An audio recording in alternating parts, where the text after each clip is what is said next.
তো এখন আমি আসলাম স্নান করে, আর আজকে যেহেতু বৃহস্পতিবার সে কারণে শ্যাম্পু করে নিয়েছি। সো হ্যালো এভরিওয়ান, আমি অনন্যা। কেমন আছো তোমরা সবাই? আমি কিন্তু মুখে সেরকম কিছুই মাখি না, আমি ওই নর্মাল 10 টাকা দামের যে বাদাম ক্রিম সেটাই মাখি।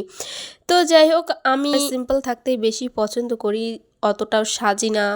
আমি বিয়েবাড়িতে যাই তাও একদম নর্মাল। তো যাই হোক, এদিকে অয়ন একা একাই খেলছে, ওর দাদা তো গেছে বেড়াতে, তো সারাদিনটা আজকে একা একাই খেলছে আর কি। তো এখন আমি পুজো করতে যাব, তারপরে আবার রান্না আছে, রান্না করব। তোমাদের দাদাভাই ওই 2:30-3টে নাগাদ আসবে, এসে স্নান করে খেয়ে দিয়ে আবার চলে যাবে দোকানে। তো এই আর কি। আর এদিকে অয়নকেও স্নানটা করিয়ে দেবো, তো আজকে আমি আগে স্নান করে নিলাম, দিয়ে তারপর এখন পুজোটা সেরে তারপর ওকে স্নান করাবো, তারপর রান্না করব এই আর কি। আর অয়নকে তো রোজ 1টার সময় স্নান করায়, তো দুপুর 1টার দিকে স্নান করায়। তো এদিকে পুজোটা করে নিচ্ছি। আর জানো তো, সময়ের সঙ্গে সঙ্গে অনেক কিছুই পাল্টে যায়।